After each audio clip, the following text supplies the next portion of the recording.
So let's start. Number one, describe the rebirth according to Buddhist view. Who is black? Oh, can you say something about the birth cycle? Yes, so the rebirth is an important part of the Buddhist tradition, but it is not the same thing as reincarnation. So the Buddhist tradition of rebirth is actually something that was explained on the website I was looking at as constantly in motion, like constantly in flux. Master Sing Yu explained it as the rebirth cycle is a constant state of flux, renewal, and metabolic change that we experience physically, as in birth, old age, sickness, and death, as well as in our minds, such as the forming, existing, and changing, and cessation of thoughts. And that is all part of what we call the wheel of rebirth. And so karma is an important aspect in the cycle of rebirth. You can either get wholesome or unwholesome karma, which actually doesn't influence the cycle of rebirth, as it does in the Hindu traditions, where if you have negative karma, that determines how and where you'll be reborn, or if you have positive karma, which will also determine the outcome of your next life. No, that's okay. Last time it's better to talk. Don't rely on the paper. It's better. That's okay. So it's just simple, right? It's circle. Everything is in the cycle. Water, right? The seasons. And what else? The heat, the energy, everything in the cycle. Nothing lost, nothing gained. Is that right? Who are in engineer major here? No? No engineer major? Alright, so nothing lost. So you know, right? I don't know this country. When did we study about this formula? This formula. What's the rate? Where did we learn this formula? Do you remember? It's true. Is that mg equal mc squared? Yeah. What's the rate? Is that in middle school or what? In high school? In high school. High school. In high school, this is a common concept. Nothing lost, nothing gained. It's just energy. They flow again and again. Water, and we recycle the paper, the plastic, water, anything that we look around. We can recycle them in any form. That's what Buddhists talk about, incarnation of the soul. That's more important. Of course, it's more profound, right? Then we recognize that surrounding us. So, thank you. Blake, who's Blake here? Oh, sorry, the next one. What's this? You want to ask something more? Yeah, just what he said about the emotion of the person is what is considered the means of preservation for whenever you are reborn. Rather than saying that, like the Buddhists believe that the soul of a person, they don't acknowledge that as what is preserved whenever you're starting your new life. It's all about the emotions. And like by emotions, they mean the thoughts, the feelings, and the perceptions, and how that intertwines with the body of the person, and that is what moves on to their next life rather than their soul. Yeah. So, let's say, externally, right, for environment, right, we have the season, we have whatever, the water, and so forth. This is in the circle. And how about our body? We recycle the food, right? We consume the food and throughout, and even every of our cell is born, die, right? And are taught to walk and down, right? One moment we're happy, another moment we sad, and so forth. Right? So that's just the cycle of our emotion. This is the circle of our emotion, and again, what happens when we pass away? The same thing. Nothing lost, nothing gained, but our karma. That's what we talk about today too. Alright, number 2. Oh, what is number 2? The meaning of soul.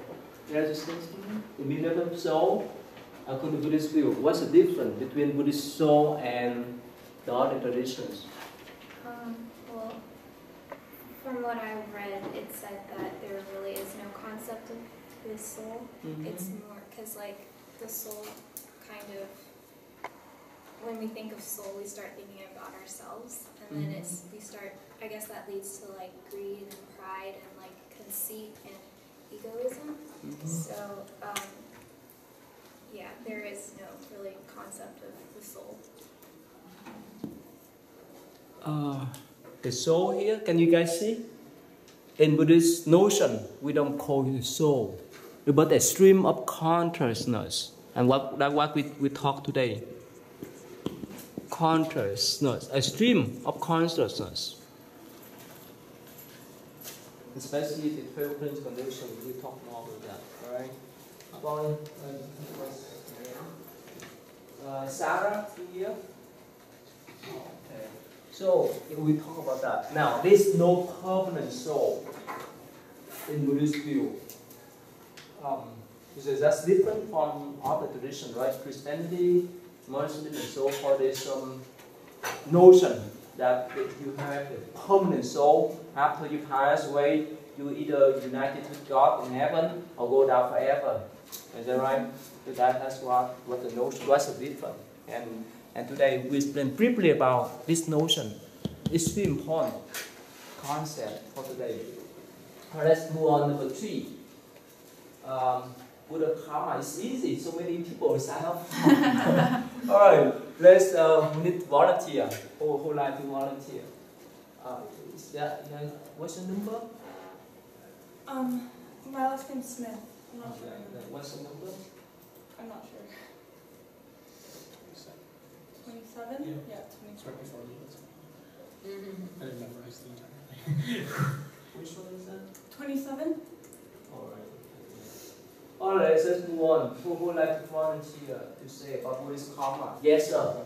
I won't talk about everything because there's seven other people that did it also. But basically, it's kind of the notion that like what goes around comes around, sort of thing. So if you treat others with kindness and respect, then it'll come back as a reward either later in this life or in following lives.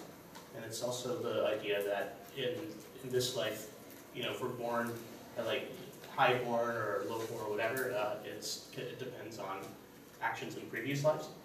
And there are a lot of different, more specific concepts of karma. One of them is the 5 orders. And these Can you spell out what they are the 5? Yeah, I don't remember all of them, but Utu Niyarma. Get the meaning. The meaning that's like the which one is that? I don't remember. There's Dhamma. 9? It's on the bottom somewhere, 30 something. This one? Yes. Okay. Yeah, go ahead, remember.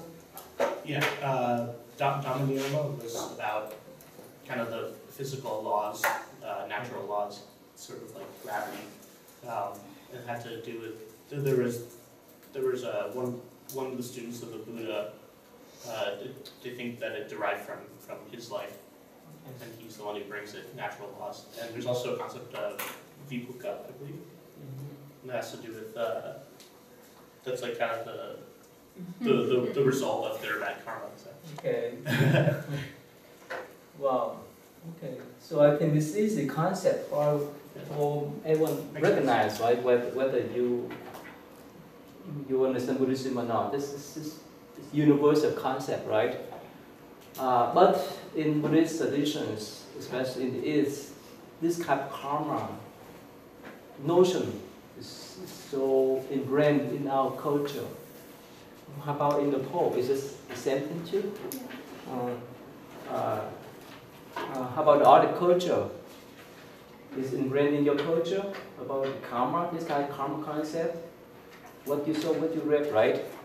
It's simple, it's so simple notion. But here explain, in general, how we come here, how we have this physical appearance, how we have emotions, and how we have our personality and so forth. Everything is built up in the past. Now, especially when we talk about the past, remember I explained to you. Is that this side? Right? The past and the future, the present. Can you see? Well, the present, future, the past. Future. Remember, in the past, in Buddhist view, in limitless past, not one past life. Of course, for us, the only thing we can recognize our past decades, past and so forth.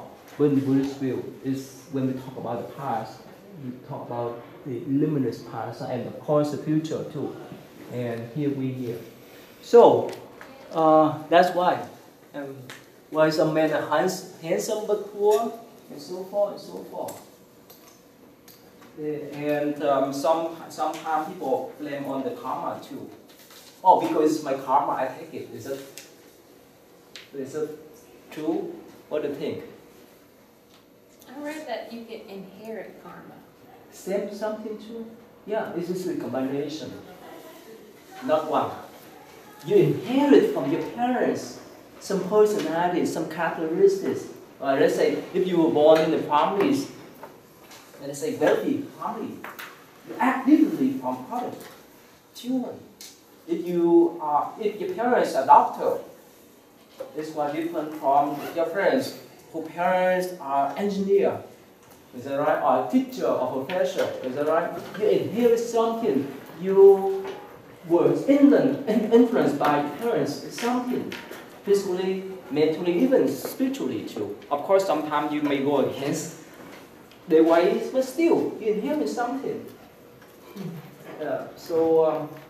Please tell me the number, otherwise I miss you. 11.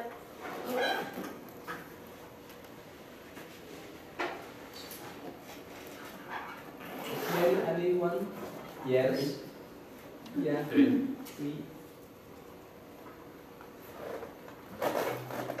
And 30. Number 7 drop. Yes. Okay, do I miss anyone? Please let me know. Okay, so again, there's a combination of multiple. Later on, I explain for you. Whichever we have, this is individual karma, and whichever we share with others, like our parents, our relatives, even our friends, what we call collective karmas. Sometimes, if you live in the families, right, your parents, they may not have a chance to go to school, especially like some Vietnamese parents, right? When they came here, it's too late for them to go to school. But we have a chance to go to school. We have different karma from them. That's the individual karma. But we share the similar karma in the families. All right. So again, I would like to share one more thing.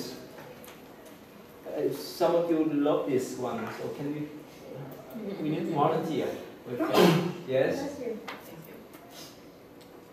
One, can you share? Oh yeah. One thing I really like is that unlike other religion where they believe in like destiny and hope and fate, with karma it's like it's up to you. You decide like good things or bad things happen to you, and even if like you're like poor and bad things happen to you, you can still like do good deeds so that in your next life you can have better karma. Not talking about next life, this lifetime, next year, next month. You are decide your own grade, not me. Is that right? Not your parents. You're the one. If you put much effort in working on your tests, your homework or assignments, you have good grade. If you don't do anything, we cannot do. Even your parents cannot do anything. So everyone of us should be responsible for our own karma. In Buddhist notion, we are the leader of our life, no matter what. In material life, in our spiritual life, whichever, we decide for our own sake. So that's why many people, they misunderstand about the notion of karma, right? They say, oh, it's my karma, I take it, it's my fate. But in Buddhism, that's not the fate, but you can change your karma. You have ability to change your karma up and down, depend upon your mood, right? So, especially if you're in the school here, again, especially as a college student, you can come to the class on your free will, and you can leave the class your free will, but you have to be responsible for your work. That's simple, right? So a lot of things we have the productive karma, like the elements of earth, water, and so forth. The four relative karma, color, and so forth. Sense and the seat of consciousness. We'll talk about consciousness soon. Alright, supportive karma is simple. Like you go to school, your parents support you financially, right? Or even they stay, they stay or whichever rent you may have, or scholarship you may have. Yeah, you pass around the paper for our next discussion. That's Tuesday. It's too important today, and next Tuesday is so important. We talk some basic principles of Buddhism, right? So please pay attention. All right. Supportive karma, someone support you, and you can develop that goodness or whatever, obstructive karma or counteractive karma. Like why you go to school and somehow you're sick, right? Somehow you want to be in the class, but somehow you're sick or you encounter some kind of car accident or whichever, it obstructs your way. It's just a simple way to understand. Okay? And other way, the same destructive karma too. Probably this thing, this type of karma may be strange for you to understand. What they call near-death or weighty karma. Weighty karma, that means, it's the heavy karma that you have to handle, whichever positive or negative. Like one day you win lottery. Right? That's the weighty karma. Or one day you encounter a car accident, and so forth. This positive, negative. Near-death karma. For me, I have witnessed many people with have this kind of near-death karma. Before they pass away, some of them, sometimes during the course of their life, they create all kind of karmas. But on the last moment of their life, they have people came and pray for them. But in the opposite way, they have some sincere Buddhists on the last minute of their life. Somehow they suffer so much, especially when they stay at the hospital and so forth. That's called the near-death sense, near-death karma. Habitual karma. Every one of us has that habitual karma. Sorry to say that I have one follower. She's 24, 25. Even now, she still have the habit of biting the nails. That's habit. And some of us have some kind of habit there. That's called habitual karma. Like drink coffee every day. Like drinking tea every day. Who drink tea every day? Some coffee, right? Alright. Coffee? Oh. Every day. Every day? What happens if you miss that? I feel sluggish and irritable. Oh, really? That means you depend on it, right? And some of us... I own that. Oh, really? Okay. And some of us, when we are eating, we need to have some hot chili. With the hot chili, we couldn't eat much. That's the habit, what they call habitual karma. Sometimes it just doesn't harm us and others, but still, we depend on them. But in Buddhism, whichever habit you have, it may tie you down. What they call there's an attachment, right? Without coffee, right? You could not go through that day, right? So remember, be free of everything. All right, it's much better. Who just came here? Please let me know. 31. Okay. So. Jesus? Yes. I don't know my Please, Right if you there, could very nice. remember your number. Okay, you call the number. Let's go. Okay. So, reserve cumulative karma. You reserve the fund. You keep the money in the saving account. That's a karma too for the backup, right? And individual karma, what I talk about, is everyone must have this kind of karma, right? But when we share with other people, like in the classroom, at home, and so forth, what we call the collective karma is here. This all kind of notion, no kind of definition, of meanings of karma. This is general things. Okay. All right, let's move on. Number 4. Describe. Oh, I described for you already. All right, I don't need to call you. Let's say number 5. Francis, you here? Yes, you want to say something about Buddhist views on humanity? What do you feel? It is quite broad. It's pretty much what you've been saying all along. But what I found is that we move from one soul, like our soul doesn't really disappear. We just move, or we just are reborn. It's still our same substance, but we're still the same, just in a different life. That's what I got from it. Okay. No, I mean, how about in this present life? How Buddhists feel about humanity? That's what the question is. Okay then.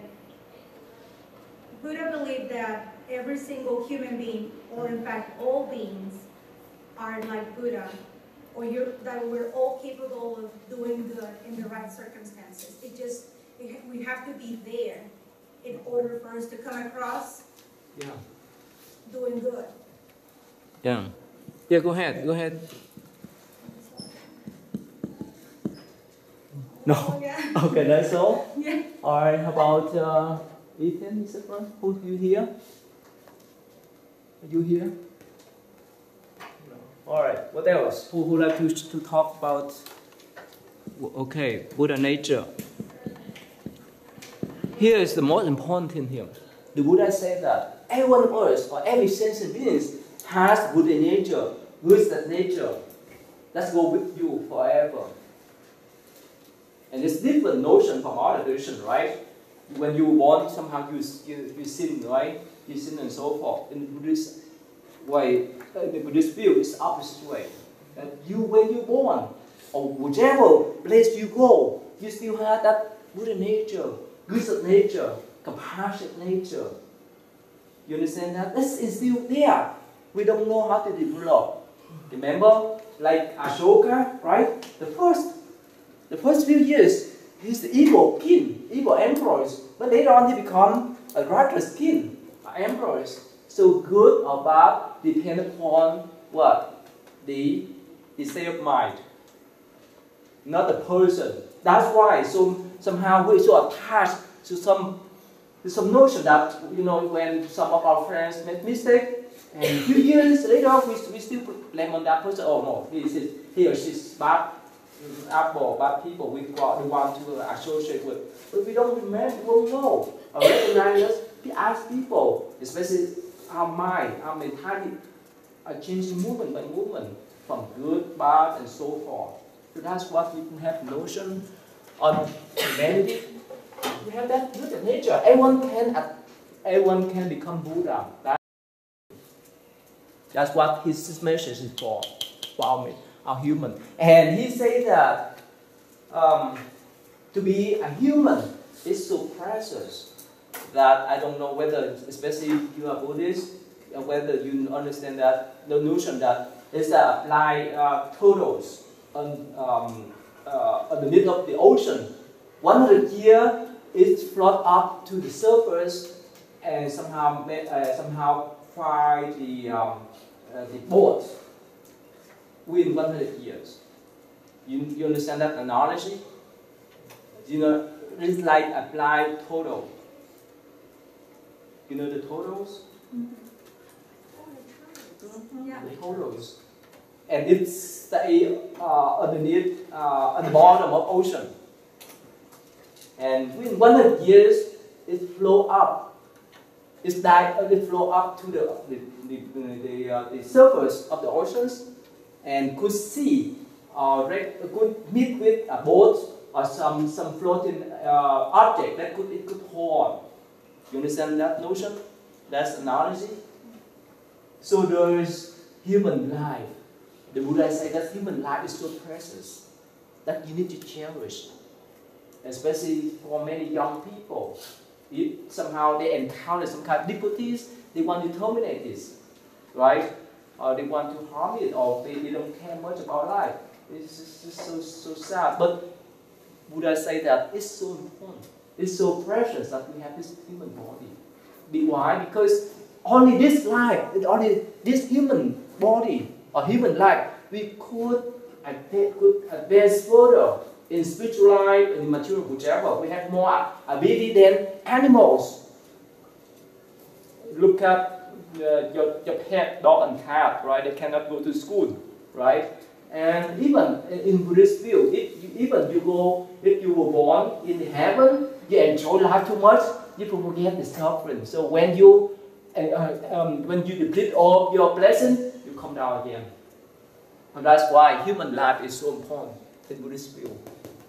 And all the Buddhas appear on human realms, not on the celestial realm or not animal realms.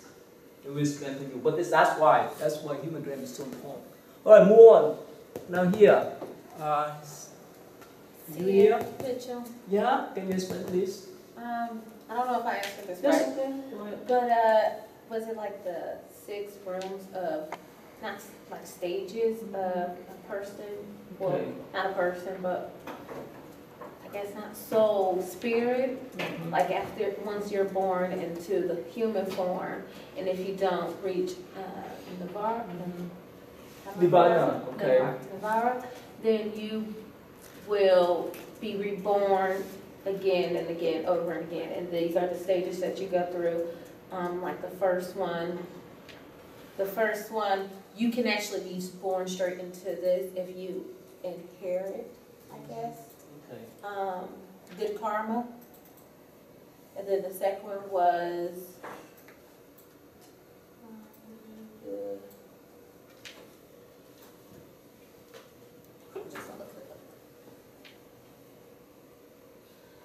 the second one was being born. Oh, that's the one where you just go into it if you inherit good karma, and then it's kind of like heavenly. You're so good that you're really not benefiting from anything because you're already at that point, I guess.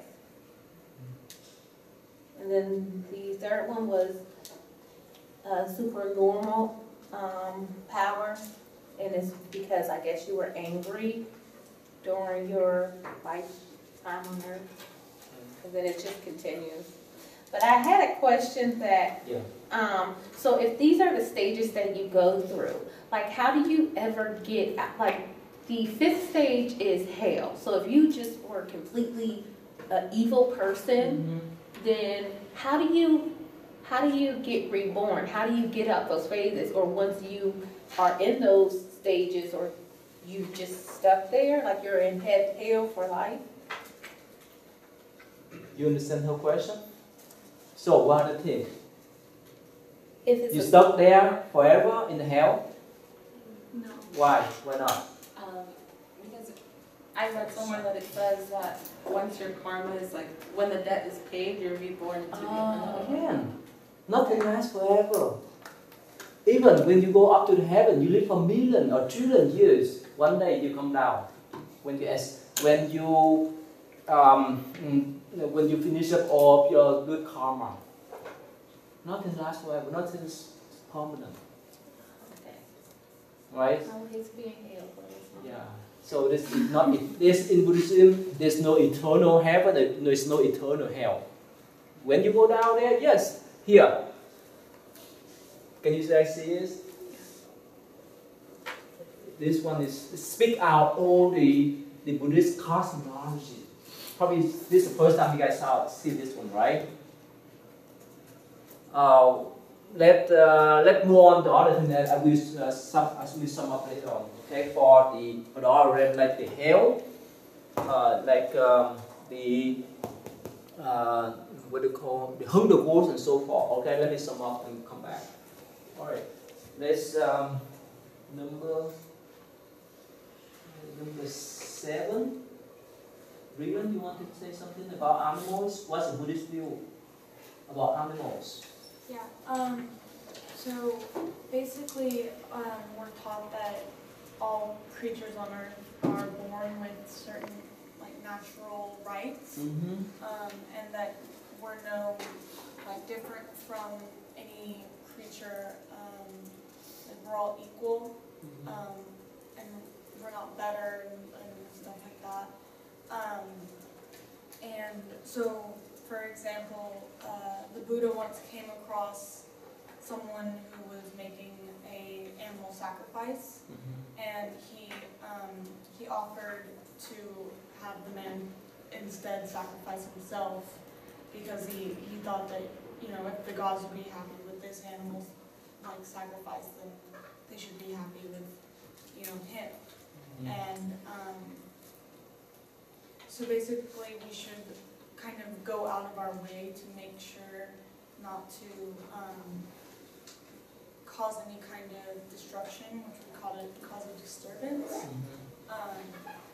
So I guess, for example, like if you find like a cockroach in your house, like instead of just like killing it, you should like capture it and put it outside, you know, so like, not harm. Sorry. How about the snake? Yeah, snake, just don't kill it. You ever encounter that? So if I kill a snake? What do you think? What do you think?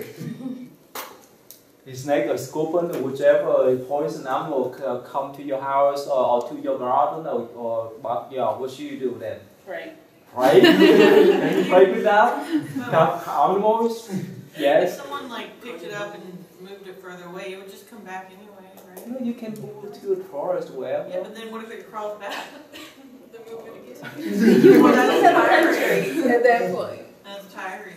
Yeah, wow. You know, here's the point. If you want to save life, no matter what, you can do it. If you don't want, yes, you terminate easily. You understand? That so depend upon the state of mind. So I think most of you are animal lovers, right? Who are pure vegetarian here? Who has what? Pure vegetarian. No, you are? Wow. How long? 4.5 years. Oh, really? Oh, you did by yourself or something? Oh, vegetarian. Vegetarian. I said vegetarian. Oh, well, pure vegetarian. Vegetarian. I tried. I tried it one time for like a month. Yeah, then what happened then? You couldn't control the temptation? I was eating a lot of like tofu meat because I craved it. I craved meat, so I would get like tofu meat imitation stuff. You know, nowadays it's so convenient. If you just go to YouTube and type how and see how they slaughter, how they kill cow, pig, chicken. I don't know whether you still have the appetite to consume them or not. But you're not doing it, so it's okay. If I had to kill my own chicken, I would probably never eat chicken again. But I'm not doing it. I'm just buying it. Remember, without consumer, do you have supplier? No way. Right. Without demand, there's no supply. Right? So you're involved in some kind of karma there. I remember that when it was my country. Yeah, when it was in my country in Vietnam, when I was so young, one day my mom told me to cut the head of a chicken. Somehow I could not cut it somehow. I cut a little bit and it run around. Wow, you know, that's the first time ever I experienced, and that's all. But it was long. them in the same way. Yeah. And I used to tell my young students that you love pet, you love dog and cat. Why do you love chicken? Why do you love pig? Because I like fried chicken.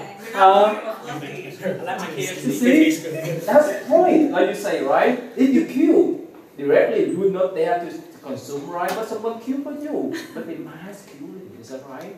Yeah. Right? Even during the Thanksgiving holiday, you know how many Turkeys. turkey do they kill for you? At least 7 million. Oh no, it's not that less. But more than 30 million turkey will kill. Only one day. It's mass killing, is that right? So again, in Buddhist view, we love animals. Let me tell you a story. I think it's very popular in Buddhist traditions. One day, the Buddha stopped by the house, right? And the young man came out with a dog, and somehow he offered the food to the Buddha. And the Buddha pointed to the dogs. You need to take care of this dog. This dog is your dog. Here. See, he's not stopped yet. So he said that, go inside your house. They don't trust me. Go inside your house.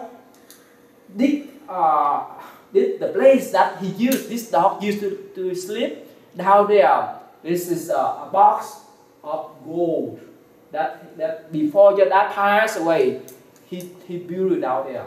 And there, yes, a young man came in and dig out. He saw that box of jewelry of gold. I don't know whether you believe or not. That's the story. But still, in Buddhist view, it's attachment.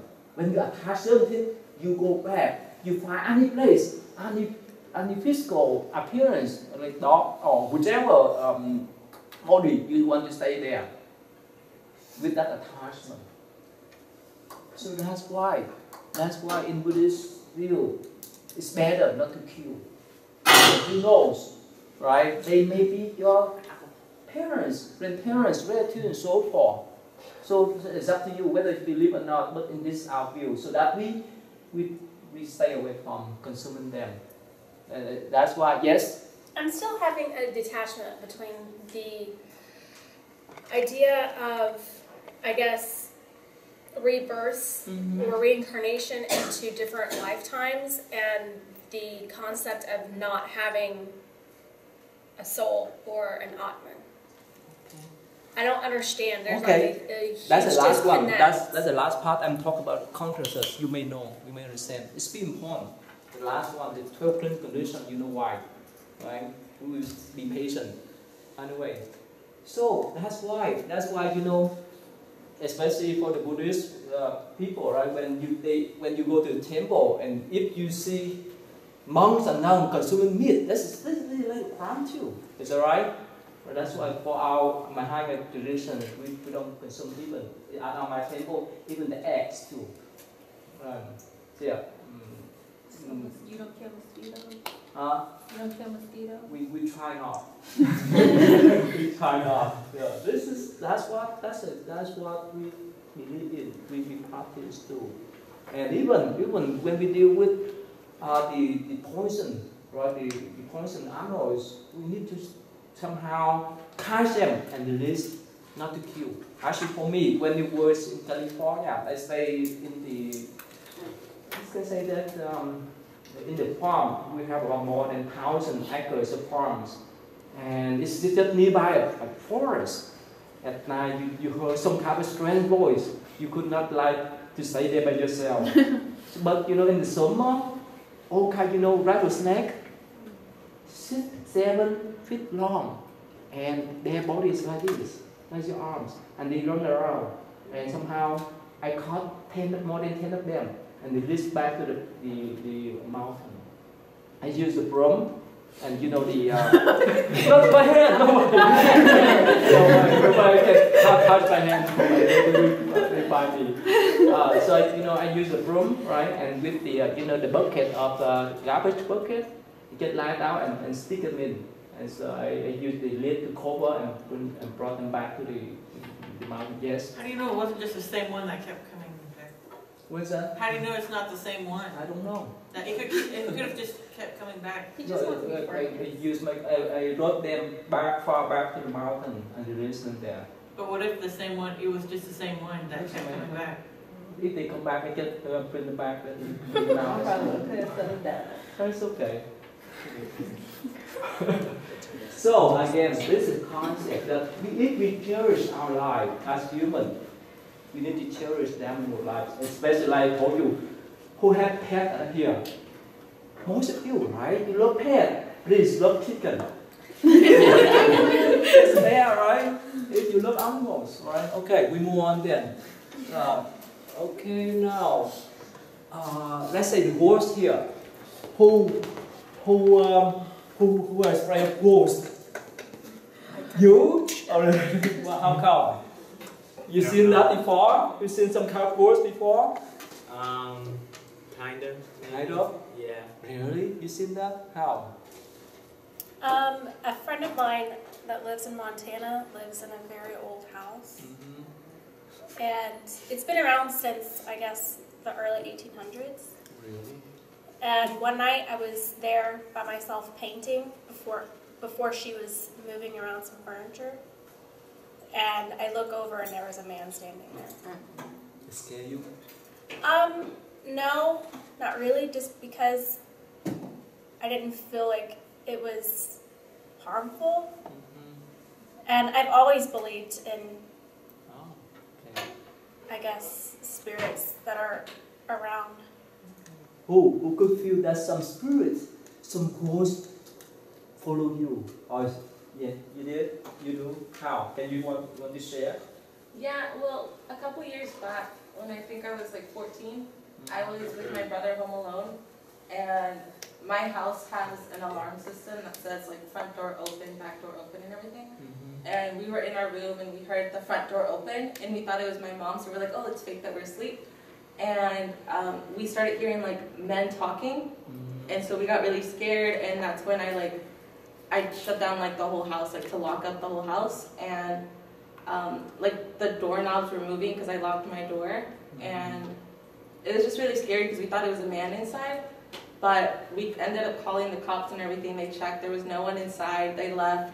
We called like the alarm system, that it must have been a mistake, and then me and my brother just had like a really bad feeling, like someone's in the house, we feel it, but the cops had checked the whole house, my uncle had come, and like my parents came home from their dinner and they were just checking everywhere. They checked the attic and everything, there was no one there.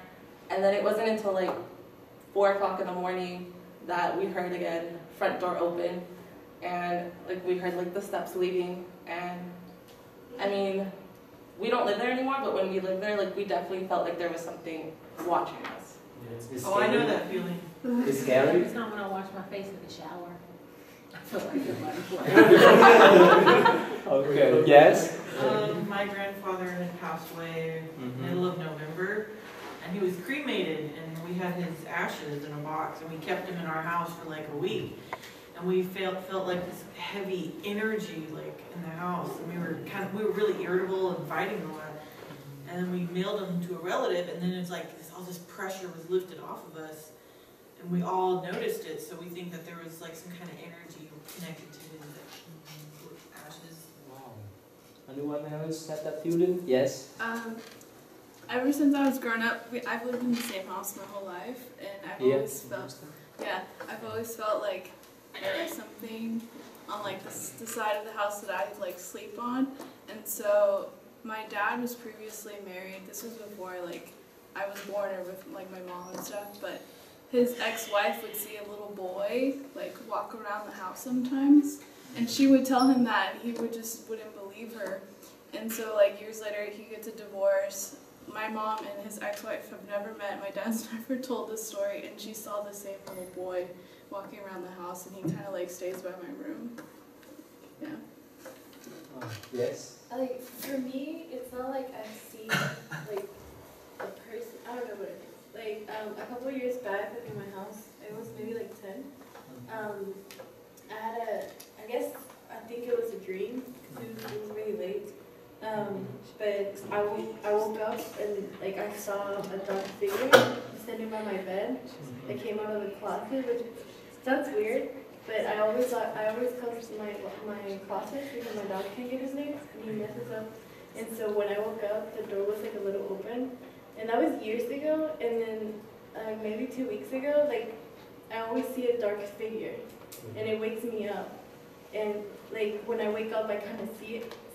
And so a couple of weeks ago, I was sleeping with my mom in her room, and I remember just seeing a dark figure by my bed. You know, male or female? No, it's just like I just see a dark, tall figure, and my mom like woke up because I was screaming. Like I don't know. I don't know if it's like something. I just see something dark. Like it's not. I don't know if it's a person. I just see something dark.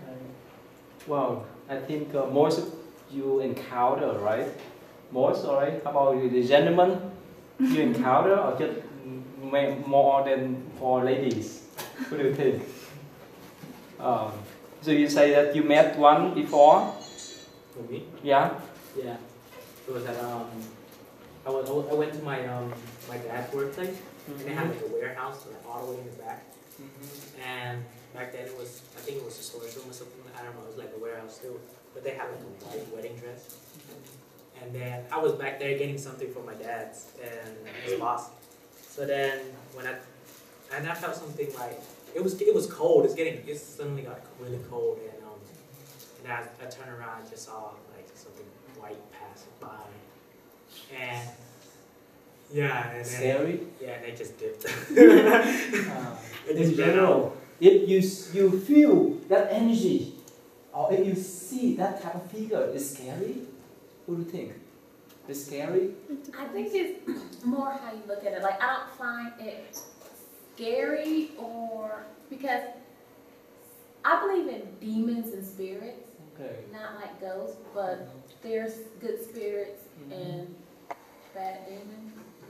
So it all depends. Like, is this figure trying to send you a message, or are you cursed? Well, later on we will tell you that. Remember, evidence has two sides of the coins, good and bad, depending upon your karma, depending upon who you associate with. Some of your family members, if they love you so much, when they pass away, they may follow you to support you.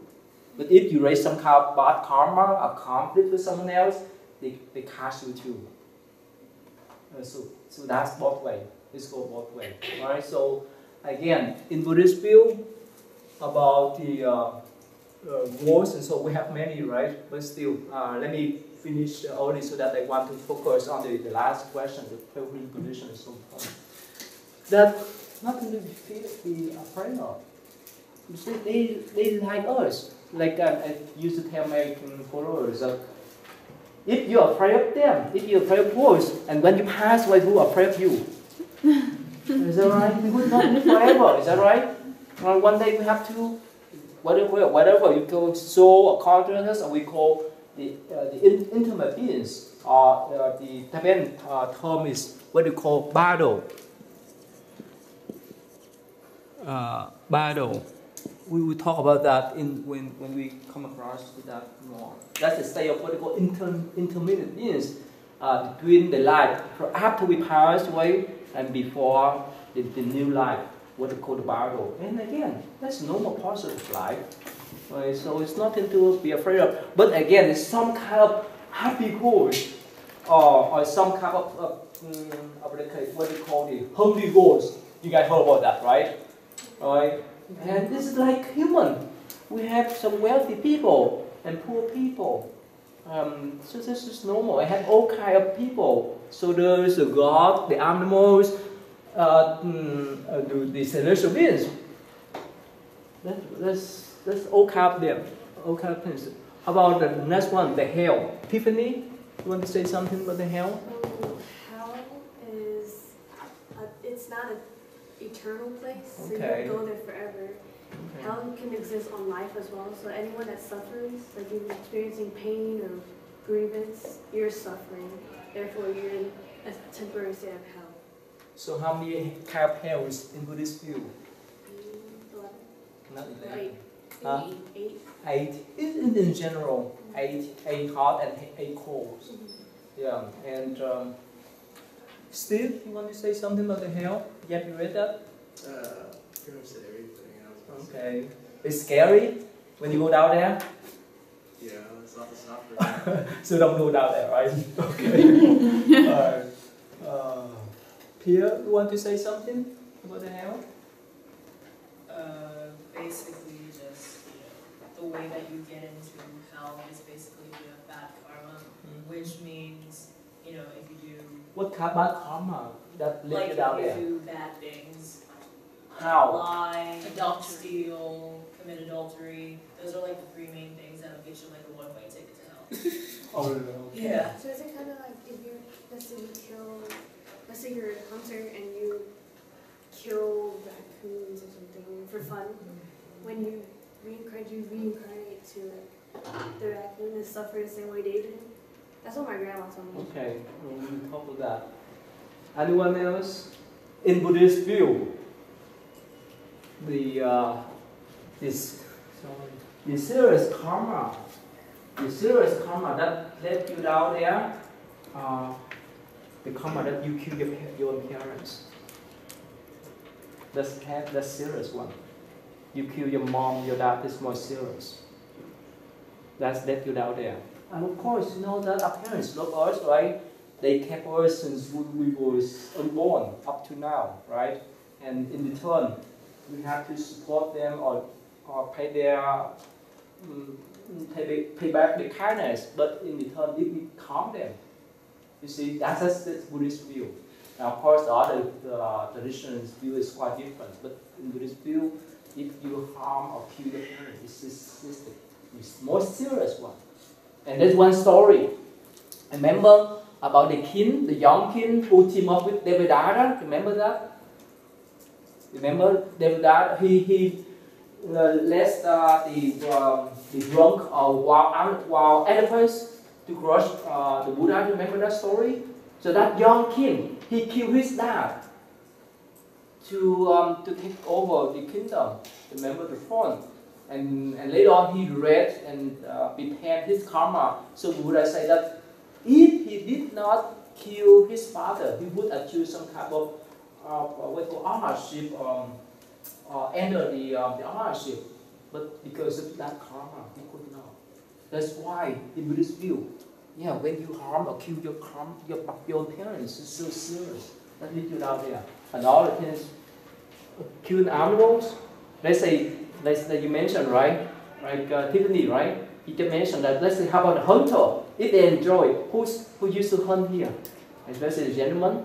You have this? I hope to know, right? Yeah. You know, I came from Indiana, and every fall they have, I think, a couple of weeks for hunting deer, and many of deers come to my place. I think they try to stay away. They try to run away from the hunter. So this is the central place for them. Anyway, so what happened with the hunter, with the fisherman? What do you think? Bad karma. Bad karma, how bad is that? It lead them to the hell? What do you think? What do you think? Does that lead them to the hell? Probably. You're going to be reborn into a deer in the middle of life. It's just have to pay back. But being born into an animal is kind of considered hell too. No, not really. Look at your pet. But my mother's pet may be a different story. She doesn't feed her dog every day. What's that? She doesn't feed her dog every day. So depend on the karma too, right? Right. Sometimes you know, last weekend they went out to downtown Houston. I forgot the exact place, but I saw so many people lying on the street, and this one gentleman, he lying out there, and one policeman, he just stood and watched. And I feel so sad for them. I went out to distribute the food for them. Yeah, so even human, even here now, in front of our eyes, this some kind of people, they don't have that kind of blessing. Some pet, right, you have to check their health every month, is that right? It's not cost a lot, right? For one shot, how much is that? about 50 and so forth, right? And you have to buy the food for them. But look at this human there. Out there, homeless people, they're human. They don't have that lesson. Even like your pet too. So again, depend on each individual karmas. So that's why we have to take care. We care for all. That's one. Okay, again, in Buddhist view, when you kill something, some animal, some people, yes, one day they may kill you. Let's like in Buddhist view, let's say why some innocent children, well, they're still young and they will kill. Let's say during 911, right, or whichever accident, whichever incident that they may encounter, probably they have to pay. They have to pay. There's some kind of karma there.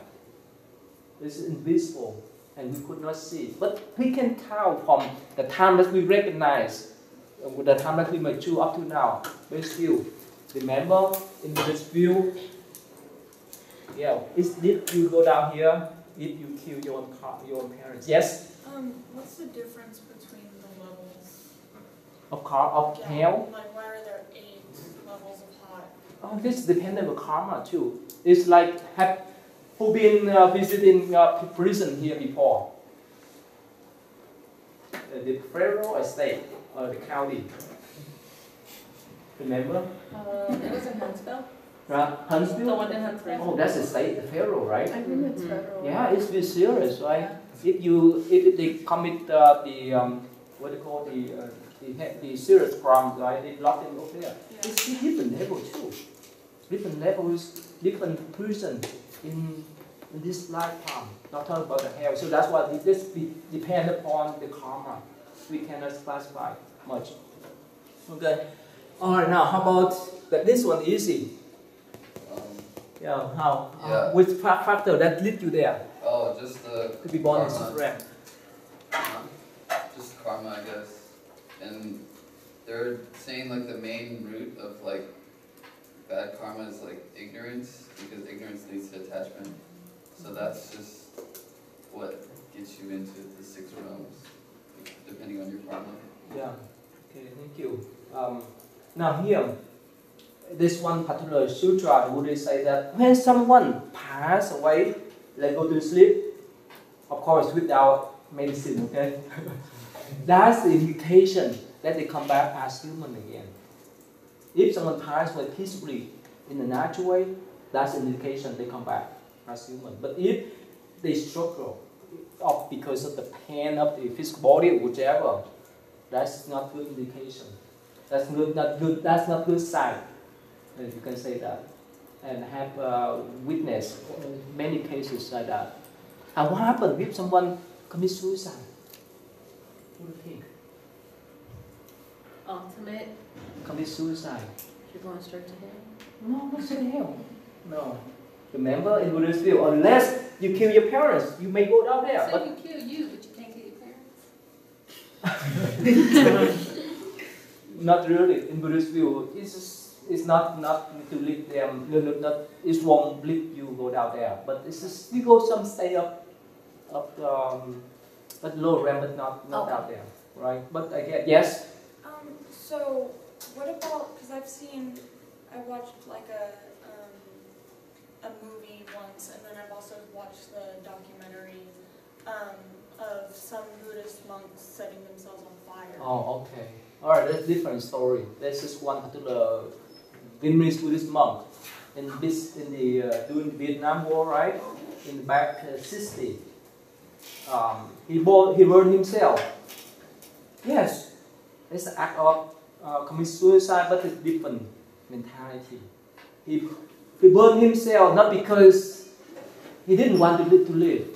He burned himself because he protested to the Catholic regime, Catholic person at that time. They oppressed the Buddhist communities. They oppressed the Buddhist people. That's a way of protesting. Were you seen some of Tibetan monks in Tibet and Nepal? Have you seen them? They burn themselves. Have you seen in person? In Nepal, they burn. Some of them they burn themselves, right? Protesting the Chinese oppression, right? Have you seen that? No. But you guys know some story right? There's probably more than 100 monks, nuns, and lay people. They burn themselves, not because they don't want to live. They didn't want to live, but that's a form of protesting in the non-violent ways. Of course, this is only person they harm is themselves. But still, they don't know how to express themselves. There's no way for them to protest. In the ultimate point, that's why they want to sacrifice their own life for the sake of democracy, for the sake of human rights, and so forth. That's the way they express themselves. Yes. So the movie that I watched was a really long movie where this Buddhist monk took on a student, but the student happened to commit a lot of the Buddhist bad things, I guess. For example, like he was really lustful at one point, and he killed someone and another, and he was trying to, the student ran away, killed someone, then came back and tried to hide with the monk, and the monk ended up having to turn him in. But I guess the monk himself, the teacher, was, I guess, ashamed by it, that his student would do something like that, and he went onto like a little boat, and he covered his eyes and his mouth with paper, and then set the boat on fire, and then you could see that he was reincarnated into a snake right away. But so is that the movie? Yeah. What movie is that? Oh God, I don't remember. Oh, can you find out for me? Yeah. Oh, not now. Let's look at it. All right. Thank you. Can you share? This is one interesting story I want to share with you too. There's a enlightened monk, what you call holy monk. So he has a young novice. He recognized that his lifetime is almost end, only within 7 days. So he advised his young novice go back home to visit his parents so that he can die over there. So without telling this young novice, but somehow 7 days, somehow that young novice came back to see him. And this monk, he wondered, what happened? What did you do on the way you go to visit your parents? And this young novice say that when I crossed a stream, somehow I saw so many ants that floating on the water, and I used the leaf to take them to the route. I saved so many of them. And the monk said, wow, that's because you saved animals, you saved ants. You extend your lifespan. I don't know whether you believe or not. Again, this is Buddhist principle. If you save life, you have longer life. If you kill life, you shorten your life. So simple. There's a lot of karma, whether you believe or not. All right. So, okay, yes. I still am not clear on the concept of what happens with people that commit suicide. Can you follow up with that? Okay. Yeah, I will come. We'll talk that in the future too. But in general, again, remember I told you, human life is so precious, so don't try to harm yourself. And if someone, let's say they say this is the end of their life, there's no solution, there's no light out, and they harm themselves, again, this is so depressive state of mind. Yes? I found the movie. You found the movie? It's called Spring, Summer, Fall. Oh, I see that. I see. Okay, I watched a little bit of that. Yeah, thank you. Again, if someone commits suicide, most of the time, they would not go back as human again. There may be some kind of beings out there, most of the time, because they don't want to have this human life anymore. They're not satisfied. Of course, sometimes they may come back, but still, most of the time, it's not easy for them to come back as human again. In some form of life, in animals or spirit and so forth. Yes? So what can an animal do to come back as a human? And all kind of animals. All kind of animals. In one particular sutra, which is called Shurama Sutra, the Buddha said that, yes, God come down as human. And animal come up as human. That's why, you know, we encounter all kind of people. When we explain to them, so one point, if they learn before, if they smart, yeah, they understand deeper meanings. That's the way they will express. But sometimes, for people, we try to explain to them. They stand there and look at us. You understand that? So it depends upon the state of mind, depends upon where we born. Remember I told you last time that two indications that we could recognize people come down from the heaven. Remember? They're really clean. Clean and what? Generous. Generous. Yeah. Okay. Alright, so let's move on here. To go back. This is so important that I want to explain with you in detail. Okay, here. So we know the nature of life, right? The circle, right? The road, right? Here. Here. Heaven, human, animal, hell. It's a circle. Everything is a circle. Sometimes we go up and sometimes we go down. You know, when I was young in my country, and even up to now, most people, especially Asian people, they still have the prejudice toward transgender people. You understand what I'm talking about? Yes. Right, but for me, it's normal. Why? Why? Because, you know, in our past, we may be born as female or male.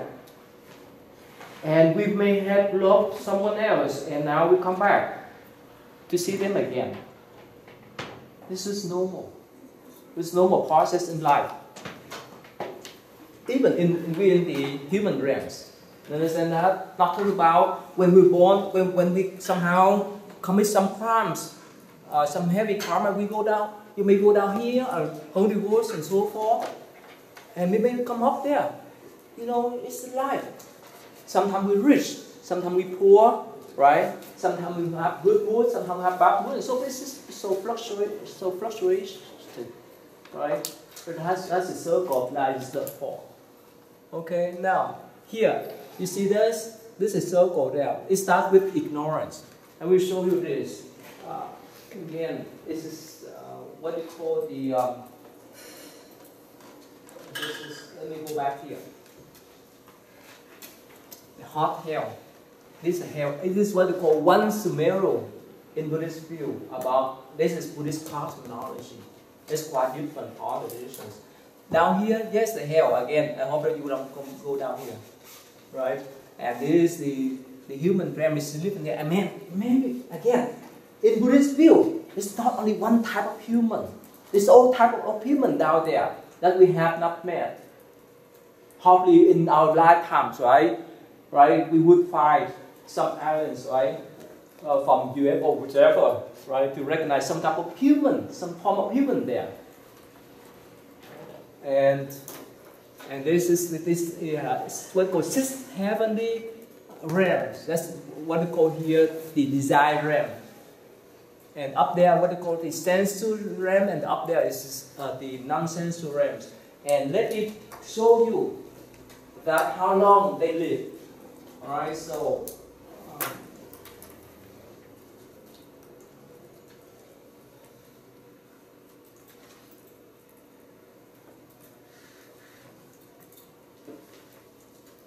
here. I'm sorry, one more here. Oh, one more thing before I move on. Let me tell you this. According to this view, this what they call four types of beings. Here, the egg bones, the worm bones, the moisture bone, and being nature responsibility is a transformation bone. The egg bones is easy, right? The chicken, right? The bird, right? And the worm bones is like human, like some kind of animals, right? And the moisture is like the mosquito, right? And transformation like what? Butterfly. Is that right? The worms is fly. It is transformed itself into the butterfly. There's 4 types of bone. And here the chart I want to illustrate for you. Here. Can you see?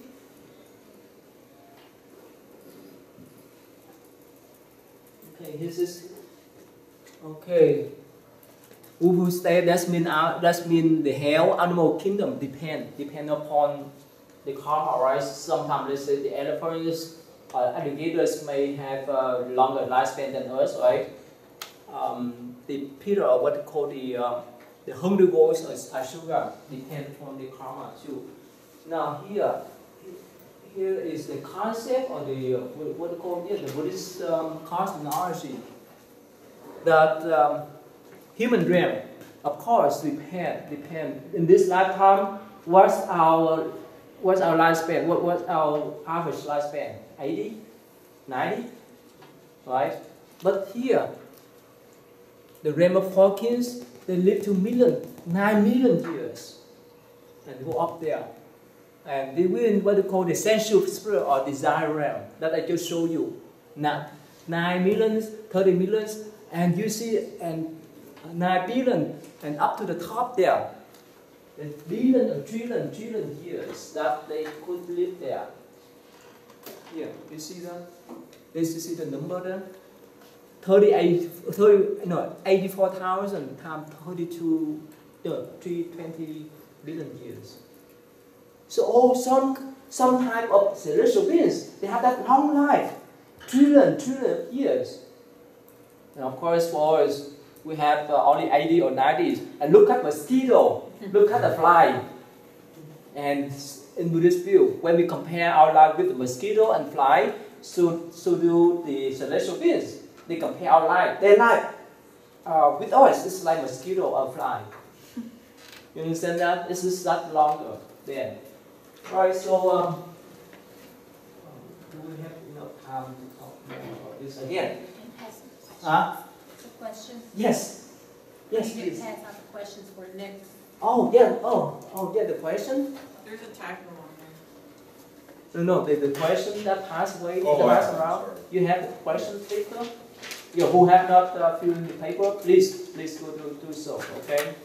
So it's just so important, especially next Tuesday. We talk about Four Noble Truths, and for part that's a basic principle. Please don't miss out. Right? Later on, we don't have much time. We won't have much time to come back, right? So we will talk more. This one here, what we call the 12 living condition. That's what we talk about the past, the present, and the future. If you give me a few minutes, let me talk briefly, and I can let you go there. All right. Now here, according to Buddhist view, of course, if you have not time today, I will talk more on next Tuesday. Again, the Buddha said that the reason why we're here is because ignorance. Ignorance doesn't mean that you don't understand, but we understand some, but we don't understand all. And later on, because ignorance, we raise some kind of karma. Remember, we talk about karma, right? And because of karma, we come here in form of consciousness. Next Tuesday, we'll talk more about this. This is the energy. Energy that has come to our body, and first when we were born, and the last energy that will transfer to the next one.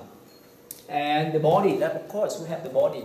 The body and systems, right? The eyes, the ears, the nose, and tongue, and so forth. And in contact, right? We see sight, we smell, and we taste, and we have some kind of sensation, right? And let's say we taste the food, right? If this is delicious, we recognize. And what happens when we love ice cream so much? We want more. Is that right? We have this desire, right? And of course, cleaning too. Yeah, we want to have more ice cream. We want to have more phở, right? You know phở? You know, right? Vietnamese noodle. Vietnamese people, they love that. You guys test before? Okay, we have a lot of Vietnamese noodle restaurant around here. That's delicious. Yeah. And clean on. And what happened? We want to do more. We want to make more. We want to cook more phở. Right? That's what we come in and birth, and that's the circle here. That's one cycle of rebirth. the past, ignorance and karma, that's the past. From the consciousness, that will become it, that's the present, and after that is the future. Alright, so I will let you to go now. And